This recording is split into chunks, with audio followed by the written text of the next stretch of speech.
Hi everyone! I don't know if it's dark there. Ayan, hi guys. So, today hindi ako nakapag-vlog kaninang umaga kasi umuulan. Kagabi pala, masakit yung katawan kong sama ng pakiramdam ko kagabi, guys. Kasi kahapon sobrang lamig, as in sobrang lamig. Tapos nag-start ng mag-snow dito, and it's like first time kong maka-experience sa ganitong weather. So ang lamig talaga. Tapos kahapon, nung pumunta ko sa school, bali sumakay ako ng bus dito, and then sa city, sasakay ulit ako ng another bus kasi pag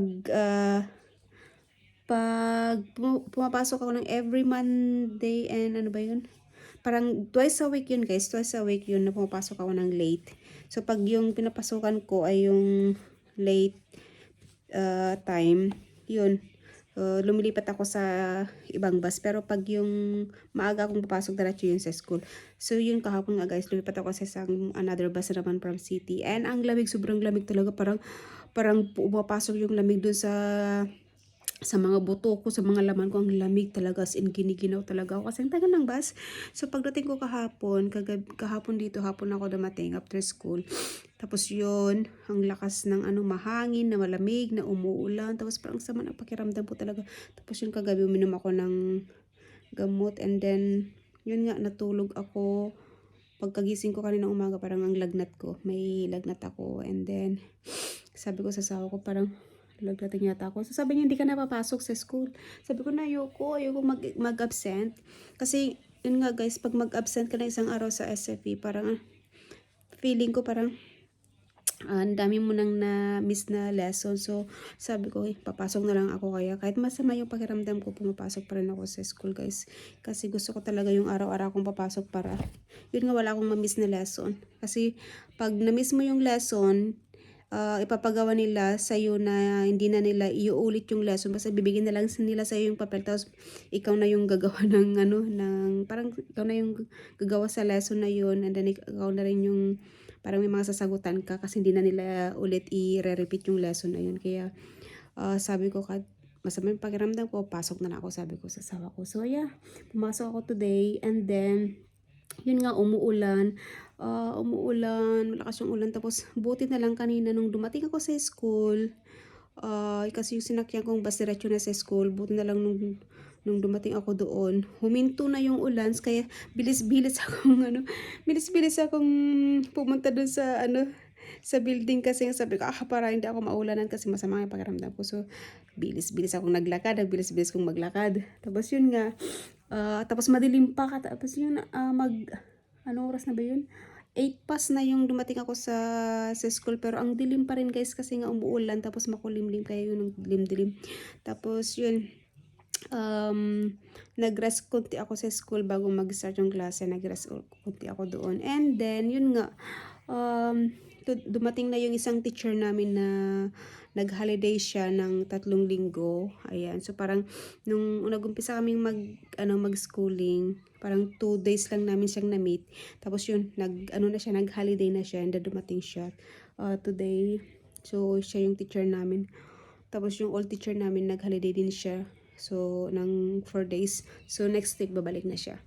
So, yun nga guys, another adjustment na naman. Kasi yung dating teacher na namin, ang bait, tapos magaling siyang magturo. Magaling talaga siyang magturo kasi talagang, ang gagawin niya, mag-explain siya, and then, magtatanong siya, and then bibigay siya ng papel, and then may mga sample dun. So, tapos, gagawa ka ng parang gagawa ka, let's say, bibigyan ka ng sentence, tapos may sample dun na sentence, yung pattern kung paano mo gawin, and then, gagawa ka ng sarili mong sentence. Parang ganun.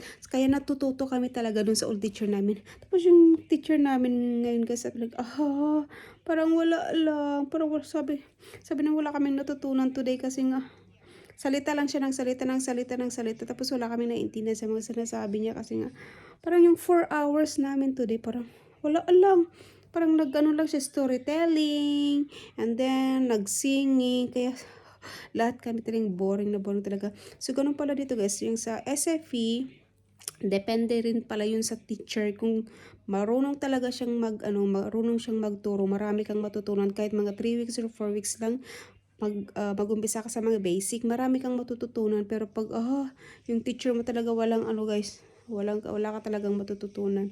So buti na lang nag-umpisa kami doon sa magaling na teacher. Ayan, nag-umpisa kami sa magaling na teacher, kaya marami kaming natutunan in 4 weeks. Marami kaming natutunan sa kanya. So, next week babalik na siya. So, parang gagawin nila dahil dalawang teachers sa classroom, so gagawin nila parang i-divide kami sa loob ng classroom. So, yung isa doon sa kabilang group, yung isa naman doon sa kabilang group. So, pipiliin ko yung yung teacher na, yung old teacher namin. Kasi magaling talaga siya guys. Tapos marami kaming natutunan sa kanya. Kaya, yun. And then, ano pa nangyari today? And then, yun nga, nagpagupit ako ng buhok. Ayan, ginupitan ako ng asawa kasi sabi ko, winter na. Iinis ako pag mahaba ng buhok ko kasi nga, ang hirap magpatuyo. Tapos, dalalaga siya. Ewan ko dahil siguro sa tubig dito. Kaya nagkakalaga siyang aking hair. Ayun, pinaiksian ko siya. O, yun. Tinalian ko and then pinagupit ko kay husband. So, okay naman yung paggupit niya. Kaya yun, umixing buhok ko. Mas maganda na kasi nga, mas madaling matuyo pag naligo ako. And, yun guys, and then meron na pala akong Christmas tree dito guys. Ito yung first Christmas tree ko sa Sweden. Yan, my first Christmas in Sweden. Ayan, dinecoratean ko. Well, it's dapat mataas siya. O yan. Ayan, tapos yung mga santa ko doon sa likuran, yung mga Santa Claus ako doon na maliliit. And then, hindi ko pa, may lights ako dyan guys. So, malaki yung lights niya, yung Christmas light ko. Ayan siya. Ayan, hindi ko pa siya isasaksak yung Christmas light kasi nga, dito sa Sweden guys, ang tradition nila, hindi sila naglalagay ng Christmas tree hanggat, hanggang hindi December pa or sa mga gitna, mga mid of December yata, parang ganun.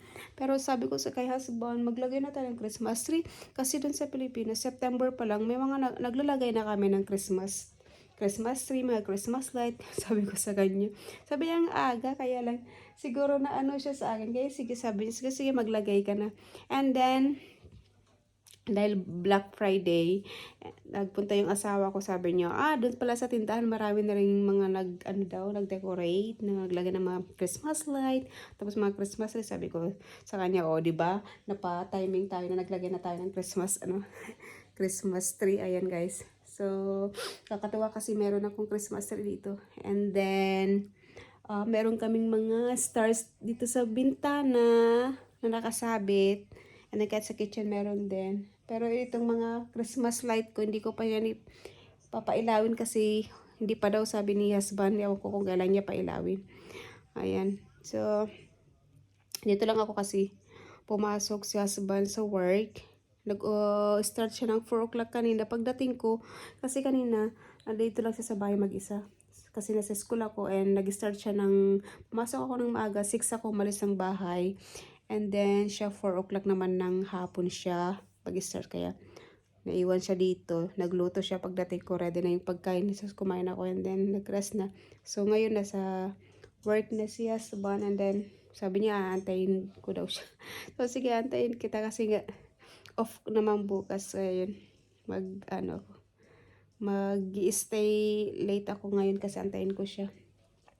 So, kanina pala, inano ko rin yung sa bus, ko kasi may bus card dito guys. So, parang, kung gusto mo ng daily, meron din. Pero kung gusto mo ng monthly, meron din. So, ang pinili ni husband yung first na bus card ko monthly yun. Tapos, entire city yun, magagamit ko. Tapos yun, nilagyan niya kahapon ng pera yung card ko. Pero hindi na-activate. Hindi ko alam kung paano i-activate. So, pumunta ako dun sa sa bus office nila doon sa terminal. Wala naman, sarado. Kaya sabi ko, hindi ko alam kung paano gagawin.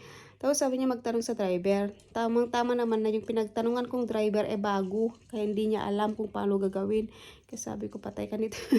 Kasi nga, yung bus card ko mag-expire na today. Ayan, so kailangan kong i-renew. Bali pala yung 1 month na budget yung bus card ko guys. Parang unlimited na yun. It's 875 kroner yung Binayaran ni husband yung nilagay niya.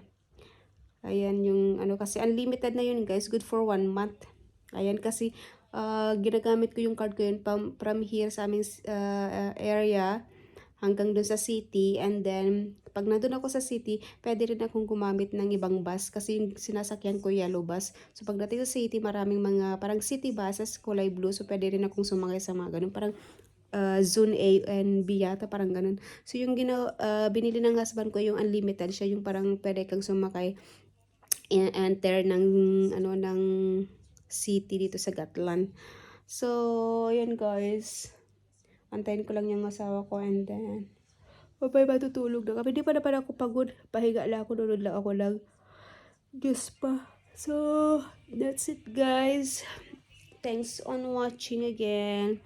Tuwa naman ako kasi naikabit ko na yung first Christmas tree ko dito sa Sweden. Ayan. So, see you in my next vlog. God bless everyone. Bye!